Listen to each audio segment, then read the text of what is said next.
दोस्तों ट्यूटर 360 में आपका स्वागत है। आज अपना लेक्चर कंटिन्यू करते हैं पी ब्लॉक एलिमेंट का 5वां लेक्चर है ना, जिसमें हम डाई नाइट्रोजन के बारे में पढ़ेंगे। ध्यान से सुनो कि जो हमने डाई नाइट्रोजन के बारे में अभी तक नहीं पढ़ा है, जितनी भी प्रॉपर्टीज या एनोमलस प्रॉपर्टीज हमने पढ़ी थी वो नाइट्रोजन के बारे में थी, या फिर मैं बोल दूं एटॉमिक नाइट्रोजन के बारे में थी। और कभी भी एटॉमिक स्टेट में हमारा नाइट्रोजन नहीं मिलता है, वो मिलेगा कैसे? डाई नाइट्रोजन की फॉर्म में। तो आज हम इसकी प्रॉपर्टीज करने वाले हैं डाई नाइट्रोजन की। वैसे मैं आपको बता दूं ये इनर्ट होता है, अनरिएक्टिव होता है, ये ज़्यादा रिएक्टिव होता है ना। अगर मैं चाहूँ तो N2 को अगर 20 mm के प्रेशर पर छोड़ दूं तो हमारे पास जो डाई नाइट्रोजन है वो एटॉमिक नाइट्रोजन में, मोलिकुलर जो नाइट्रोजन है वो एटॉमिक नाइट्रोजन के अंदर क्रिएट या फिर फिट हो जाती है, बन जाती है। और ये इतनी ज़्यादा रिएक्टिव है कि ट्रिपल बॉन्ड तक को तोड़ देती है। ट्रिपल बॉन्ड मतलब एसिटाइलिन, अगर मैं एग्जांपल लूँ that is HC triple bond CH, अगर इसके अंदर ये एक्टिव नाइट्रोजन में डाल दूँ तो ये इवन इसको भी ब्रेक कर देगी और साइनोजन बना देगी, दैट इज C2N2 साइनोजन। तो आप देख सकते हो ये एक्टिव नाइट्रोजन तो बहुत ज़्यादा एक्टिव है, लेकिन ये बिल्कुल भी एक्टिव नहीं है, जिसकी हम प्रॉपर्टीज अभी करने वाले हैं। आगे चलते हैं। अच्छा, ऐसा है क्यों वो भी हमें समझ में आ जाएगा प्रॉपर्टीज के साथ साथ। तो सबसे पहले हम देखते हैं इस डाई नाइट्रोजन को बनाया कैसे जाता है। किसी भी चीज़ को बनाने के लिए दो प्रोसेस हो सकते हैं। फॉर एग्जाम्पल अगर मैं बात करूँ प्रिपरेशन की, अच्छा मैं बात कर रहा हूँ, तो सबसे पहले मैं बता रहा हूँ कॉमर्शियल प्रोसेस के बारे में। कॉमर्शियली या होमली हम इसे कैसे बना सकते हैं। देखो हमारे पास एयर है, हमारे पास उस एयर को अगर मैं लिक्विफाई कर दूं या फिर ऐसा बोल दूं कि फ्रैक्शनल डिस्टिलेशन जैसे प्रोसेसेस हमने पढ़े हैं +1 केमिस्ट्री के अंदर, तो अगर मैं वो प्रोसेसेस हमारे एटॉमिक इस एयर के ऊपर लगा दूं तो आप जानते हो जो नाइट्रोजन है उसका बॉइलिंग पॉइंट कम होता है, 77 केल्विन के करीब होता है। तो सबसे पहले तो इसका बॉइलिंग पॉइंट कम है, तो सबसे पहले ये डिस्टिल हो जाएगी, N2 बाहर आ जाएगी, फिर बाद में ऑक्सीजन आएगी जिसका 90 केल्विन होता है ना। तो नाइट्रोजन को हम अगर लिक्विफाई कर दे, एयर को लिक्विफाई कर दे, तो हमें डाई नाइट्रोजन जरूर मिलेगी। किस प्रोसेस से? That is commercial process. Commercially हम कैसे बता सकते हैं? सिर्फ एक ही बात है, एयर को जस्ट आप क्या कर दीजिए, लिक्विफाई कर दीजिए और हमारी डाई नाइट्रोजन हमें मिल जाएगी। दूसरे हम देखते हैं लेबोरेटरी प्रोसेसेस। लेबोरेटरी प्रोसेसेस का मतलब क्या कि लैब्स में, साइंस लैब्स में हम इसको कैसे क्रिएट कर सकते हैं, है ना। काफ़ी मेथड हो सकते हैं इसको क्रिएट करने के, कुछ मेथड्स हम देखने वाले हैं। तो सबसे पहला मेथड अगर मैं देखूं that is from sodium nitrite. From sodium nitrite, ये होता है सोडियम नाइट्राइट, है ना।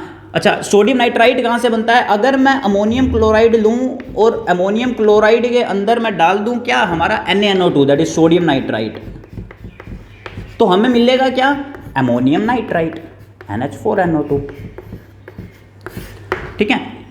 अब NH4NO2 जो है फर्दर अगर मैं इसे हीट करूं तो ये ब्रेक डाउन होने वाला है, डिकम्पोज होने वाला है। किस किस में?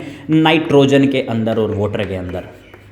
ठीक है, तो डाई नाइट्रोजन हमें यहां से मिलने वाली है। ऐसा नहीं है कि सिर्फ ये दो ही प्रोडक्ट मिलेंगे, NO जैसे प्रोडक्ट भी यहां से मिल सकते हैं, NOH, NO3 जैसे प्रोडक्ट, नाइट्रिक एसिड जैसे प्रोडक्ट भी मिल सकते हैं, है ना। लेकिन वो बहुत कम अमाउंट में होते हैं और फर्दर किसी और प्रोसेस से हम इसको बाहर निकाल देते हैं और हमारे पास जो डाई नाइट्रोजन है वो एज इट इज रह जाती है। तो प्रिपरेशन के दौरान पहला जो हमने मेथड किया वो है अमोनियम नाइट्राइट से, कि अमोनियम नाइट्राइट से कैसे बनाएं। अमोनियम नाइट्राइट कैसे बनता है? This is NH4Cl that is ammonium chloride plus sodium nitrite. अगर मैं इसको जोड़ दूं आपस में तो वो NH4NO2 बना देते हैं, जिसको फर्दर हीटिंग के दौरान हम डाई नाइट्रोजन में इसको कन्वर्ट कर लेते हैं। तो सबसे पहला केमिकल लेबोरेटरी मेथड जो है N2 को प्रोड्यूस करने के लिए वो है NH4NO2। दूसरे की तरफ चलते हैं। दूसरा है हमारे पास अमोनियम क्रोमेट,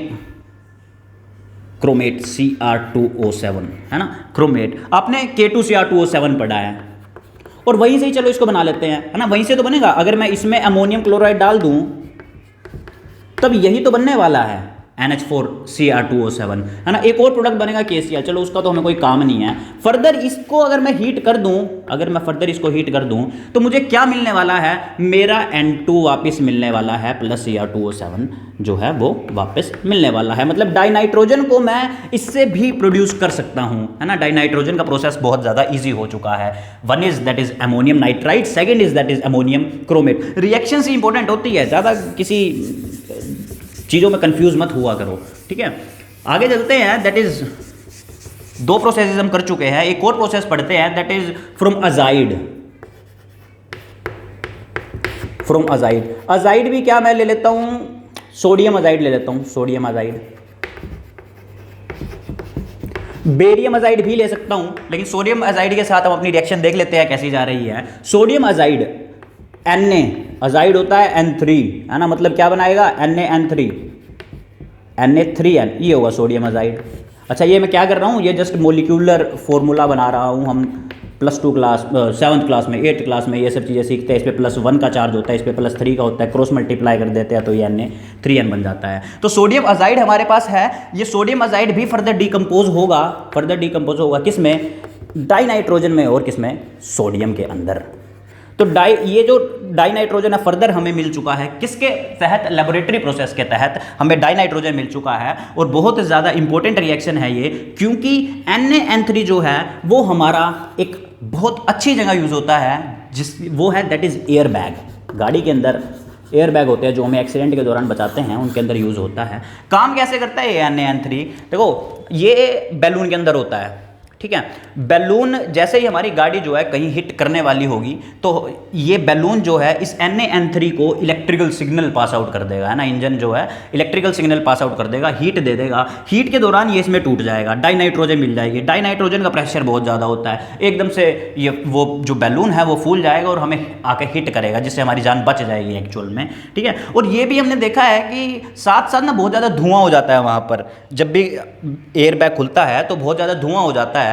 वो धुआं क्यों होता है, वो धुआं होता है हमारे टैल्कम पाउडर की वजह से, है ना। टैल्कम पाउडर बहुत ज़्यादा डेंजरस नहीं होता, और वो इसलिए डाला जाता है क्योंकि हमारा जो ये गैस होता है, जो बैग होता है, वो गाड़ी के अंदर होता है। अगर गाड़ी के अंदर बैग है तो आप समझ सकते हो कि वो चिपक जाएगा बैग, अगर वो टाइम पे खुलेगा ही नहीं, तो उसको वो ना चिपके इसलिए क्या डाल दिया जाता है वहाँ पे, टैल्कम पाउडर डाल दिया जाता है। और वही टैल्कम पाउडर हमें किससे बचाता है, उसके चिपकने से बचाता है। और ये बिल्कुल भी पॉइजनस नहीं होती नाइट्रोजन और ये टैल्कम पाउडर। जैसे ही हम दरवाजे खोलते हैं, खिड़की खोलते हैं, तो वो ऑटोमेटिकली बाहर चली जाती है। तो सोडियम अजाइड जो है वो बहुत इंपॉर्टेंट प्रोसेस है, और ये 1 नंबर में आने के पूरे चांसेस हैं, क्योंकि MCQ पेपर होने वाला है, आपको पता है। तो प्रिपरेशन हम कर चुके हैं, कमर्शियल और लेबोरेटरी दोनों हमने प्रिपरेशन देख ली है। इसके बाद हम प्रॉपर्टीज़ पे चलने वाले हैं। तो पहली जो प्रॉपर्टी पढ़ने वाले हैं डाई नाइट्रोजन की, that is physical properties. Physical मतलब बाहर से कैसा दिखता है, क्या हिसाब किताब है इसका। तो सबसे पहले क्या है डाई नाइट्रोजन की physical properties, that is inert है, अनरिएक्टिव है। अच्छा, और क्या है, हम ये बोल सकते हैं कि डाई नाइट्रोजन हमारा जो है वो कलरलेस है, कलरलेस, टेस्टलेस, नॉन टॉक्सिक है, नुकसान तो करता ही नहीं है। अगर कर रहा होता तो हम इतनी ज़्यादा इनहेल करते हैं नाइट्रोजन तो हम मर चुके होते। चौथा, इनर्ट हो गया, कलरलेस, टेस्टलेस, नॉन टॉक्सिक। हम ये बोल सकते हैं कि वाटर में सोलुबल नहीं है इतना, लेस सोलुबल इन वाटर। और ये मैं आपको बता ही चुका हूँ कि बॉइलिंग पॉइंट बहुत ज़्यादा कम है, बॉइलिंग पॉइंट कम है, तभी एयर से लिक्विफिकेशन के दौरान ये मिल रहा था, दैट इज़ 77 केल्विन के कहीं पड़ा था। फ्रीजिंग पॉइंट भी इसका कुछ इतना ही होता है, दैट इज़ 63 केल्विन के आसपास, ठीक है। तो आपको ध्यान रखना है मेल्टिंग पॉइंट, फ्रीजिंग पॉइंट और बॉइलिंग पॉइंट इनका। तो फिजिकल प्रॉपर्टीज़ के दौरान भी इतना ही है डाई नाइट्रोजन के बारे में, कोई खास चीज़ें नहीं हैं। आगे केमिकल प्रॉपर्टीज़ हमें देखनी है डाई नाइट्रोजन की, तो फिजिकल प्रॉपर्टीज़ को आप अच्छे से देख लीजिए। इनमें से जनरली क्वेश्चन नहीं आता है फिजिकल प्रॉपर्टीज़ से। केमिकल प्रॉपर्टीज़ पे चलते हैं, दैट इज़ डाई नाइट्रोजन की, जो कि इंपॉर्टेंट होने वाली है basically. Chemical properties of die nitrogen.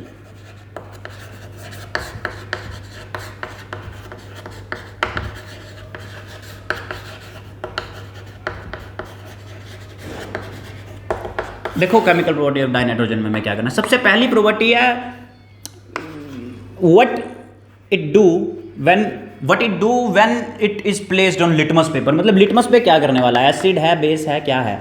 तो मैं बता दूं न्यूट्रल है, कोई रिएक्ट नहीं करता, neutral, no effect. Very good question, no effect, no effect.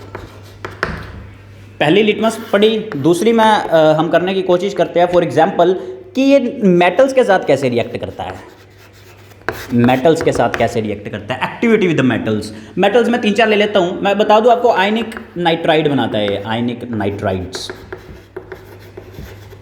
वैसे ये ज़्यादा रिएक्टिव नहीं होता, इसलिए कुछ ही रिएक्शंस है, इसलिए हमें कुछ ही याद करनी है और कुछ ही समझनी है। आप ध्यान से समझते रहिए, है ना। फॉर एग्जांपल मैंने कैल्शियम ले लिया, एल्यूमिनियम ले लिया, लिथियम ले लिया, मैग्नीशियम ले लिया, बनाते हैं इनसे सभी से। नाइट्रोजन, डाई नाइट्रोजन लिया, देखते हैं क्या बनेगा। नाइट्राइड बनने वाले हैं। कैल्शियम और N2CA3N2 बनाएगा। एल्यूमिनियम AlN बनाएगा। Li प्लस N2 बनाएगा Li3N। Mg प्लस N2 बनाएगा Mg3N2। अच्छा, ये कैसे बनाया मैंने? एम्पिरिकल फॉर्मूला लिखो, क्रॉस मल्टीप्लाई करो, उनके चार्जेस आप इजीली बना सकते हो, बैलेंस आप इजीली कर सकते हो। फॉर एग्जांपल आप सोच के देखो कि ये C है, ये Ca है, ये N2 है। अगर नाइट्रोजन यहाँ पे 2 हो गया, 2 है, जस्ट इसको 3 कर दो, होगी बैलेंस, करेक्ट है। अगले वाली पे आओ, AlN है, यहाँ पर नाइट्रोजन 1 है, यहाँ पे नाइट्रोजन 2 है, तो जस्ट यहाँ से 2 से मल्टीप्लाई कर दो। अगर 2 से मल्टीप्लाई किया तो यहाँ भी 2 से मल्टीप्लाई करना पड़ेगा, होगी रिएक्शन खत्म। यहाँ पे आइए, नाइट्रोजन यहाँ पे 2 है तो इसको 2 से मल्टीप्लाई कर दो, लेकिन ये लिथियम 6 हो गया, यहाँ पे 1 है तो 6 से मल्टीप्लाई कर दो, हो गया खत्म रिएक्शन। यहाँ पे नाइट्रोजन 2 है, यहाँ पे 2 है, लेकिन मैग्नीशियम 3 है, तो जस्ट इसको 3 से मल्टीप्लाई कर दो, रिएक्शन खत्म होगी। तो इस तरीके से आप बैलेंस भी कर सकते हो, बहुत ज़्यादा चीज़ें मुश्किल नहीं होती है, इजी ही होती हैं, है ना। तो एक्शन विद मेटल्स के दौरान वो क्या बनाने वाला है? नाइट्राइड्स बनाने वाला है। मेटल्स के साथ हमने देख लिया। तीसरी प्रॉपर्टी मैं करूँगा, that is with non metals. Non metal के साथ क्या रिएक्ट करवाएगा? तो नॉन मेटल में ऑक्सीजन ले लेते हैं, नॉन मेटल के साथ वो कैसे रिएक्ट करवाने वाला है? N2 plus O2 to form 2NO, nitric oxide. बहुत ज़्यादा इंपॉर्टेंट रिएक्शन है, रिएक्शन कंपटीशन में अक्सर पूछी जाती है। ये बर्कलैंड प्रोसेस होता है, बर्कलैंड। इसके अंदर जो टेम्परेचर यूज़ किया जाता है वो बहुत ज़्यादा यूज़ किया जाता है, अप्रोक्स 2273 केल्विन से लेकर 3273 केल्विन, है ना, 3273 केल्विन। तो इस टेम्परेचर तक की रेंज होती है, मतलब बहुत ज़्यादा टेम्परेचर रिक्वायर होता है इस रिएक्शन को करने के लिए नॉन मेटल्स की। एक और अगर मैं समझने की कोशिश करूँ तो मैं ये कर सकता हूँ, विद हाइड्रोजन, डाई हाइड्रोजन के साथ कैसे रिएक्ट करवाता है। बहुत इंपॉर्टेंट रिएक्शन है, जिसको हम हेबर प्रोसेस के नाम से जानते हैं। हेबर प्रोसेस के अंदर हम अमोनिया की बात कर रहे होते हैं। अमोनिया फाउंड मिलता है हमें 2NH3, है ना। N हमारे पास अगर मैं यहाँ पे अभी 2 ना लगाऊँ तो नाइट्रोजन 2 है, हाइड्रोजन 2 है। अगर नाइट्रोजन 2 है, मैंने ये 2 लगा दिया, ये 6 हो गए तो यहाँ पे 3 लगा दूँ, तो इस तरीके से बैलेंस हो जाती है। इसका जो टेम्परेचर है वो मैं 700 केल्विन लेता हूँ, प्रेशर 200 ATM लेता हूँ, है ना। मोलिब्डेनम और आयरन ऑक्साइड जैसे कैटलिस्ट यूज़ करता हूँ। मतलब कैटलिस्ट क्या होता है? जो रिएक्शन को फास्ट कर देते हैं। तो इस तरीके की चीज़ें मैं एक्चुअली विद नॉन मेटल्स के अंदर देखता हूँ। चौथी केमिकल प्रॉपर्टीज़ की तरफ चलते हैं, थोड़ा फास्ट ही चलते हैं ना। आपको अगर समझ नहीं आ रहा है तो आप वीडियो स्लो कर सकते हो, मैं इसलिए तेज़ ही बोलता रहता हूँ ताकि आपका जो टाइम है वो वेस्ट ना हो किसी भी तरीके में। चौथा क्या नाम है, हम चलते हैं, that is with the calcium carbide. Calcium carbide के साथ कैसी रिएक्शन रहेगी? क्या बताया मैंने? चौथा, that is reaction with calcium carbide.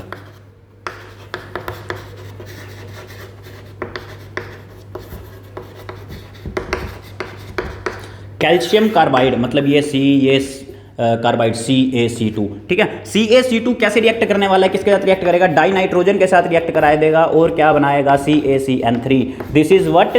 This is calcium cyanide. Calcium cyanide, अच्छा 2 आएगा यहाँ पे, ठीक है। तो कैल्शियम साइनाइड हमारे पास प्रिपेयर हो जाएगा, हमें मिल जाएगा। ये कैल्शियम साइनाइड जो है फर्दर रिएक्ट करवाएगा, है ना, फर्दर ब्रेकडाउन ये करवा सकता है किसके अंदर? नाइट्रोजन के अंदर, है ना। नाइट्रोजन जो है फर्दर इससे मिल सकती है, तो आपको घबराने की जरूरत नहीं है।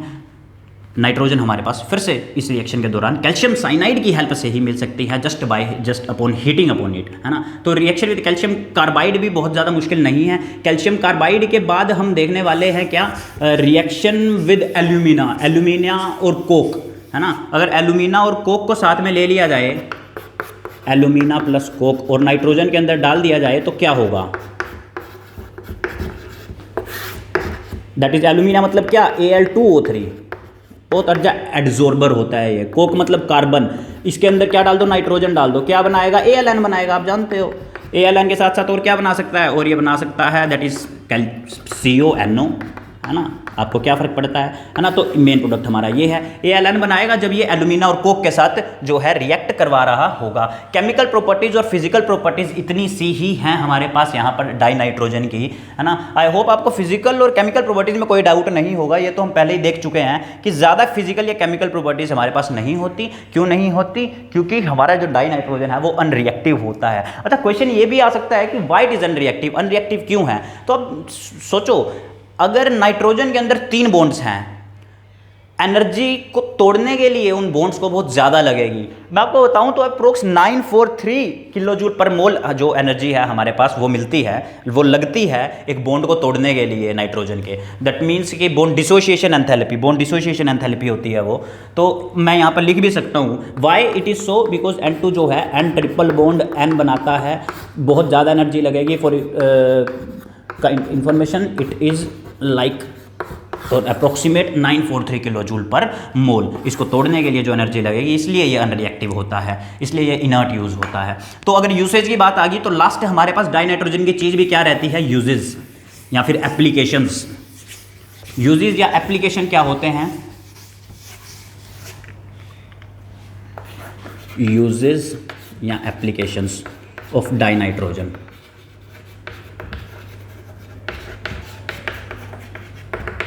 देखो सबसे पहला आप जानते हो अमोनिया प्रोडक्शन के लिए हेबर प्रोसेस, हमने नाइट्रिक एसिड भी प्रोड्यूस करवाया नाइट्रिक एसिड प्रोडक्शन के लिए, या फिर नाइट्रोजन ऑक्साइड भी बनाया ऑक्साइड्स बनाने के लिए, है ना। तो for production of this kind of things ये बहुत ज़्यादा ज़रूरी है। अगर घर में देखें तो यूज्ड एज रेफ्रिजरेंट,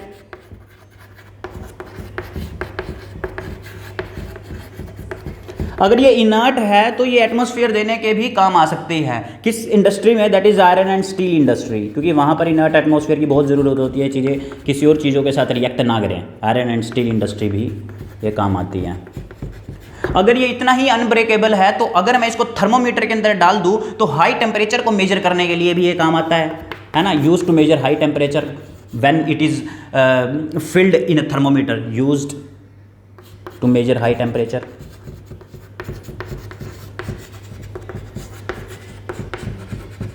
अगर एक और बात करूं तो मैं ऐसा बोल सकता हूं कि ये बल्ब के अंदर, इलेक्ट्रिक बल्ब के अंदर यूज़ होता है, ताकि जो फिलामेंट है वो ज़्यादा उड़े ना, वो क्योंकि वोलाटाइल होता है, थोड़ा सा टूटता रहता है ना। तो उसकी वोलेटाइजेशन को बचाने के लिए हमारे पास डाइनाइट्रोजन यूज़ होता है, used in electric bulb.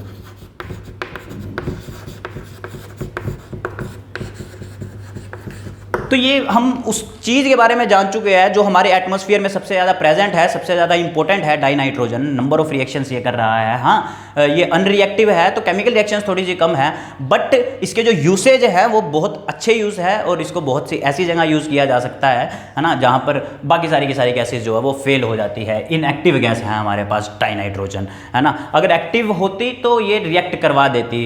Active nitrogen की बात कर रहे थे तो एटॉमिक नाइट्रोजन की बात कर रहे थे, एन की बात कर रहे थे। तो जो टॉपिक है वो बहुत ज़्यादा इंपॉर्टेंट है। पक्का एक क्वेश्चन तो पक्का देखने को मिलेगा इससे, अगर एप्लीकेशन से ना मिले, यूसेज से ना मिले, केमिकल रिएक्शन से ज़रूर अपने पास रिएक्शन कंप्लीशन का मिले या फिर बैलेंसिंग का मिले, कोई ना कोई क्वेश्चन हमारा डाइनाइट्रोजन से हमें देखने को मिलेगा। आई होप आपको समझ में आ चुका होगा, है ना। वीडियो को लाइक करें, शेयर करें और सब्सक्राइब करें। आज के लिए इतना ही। Thank you so much.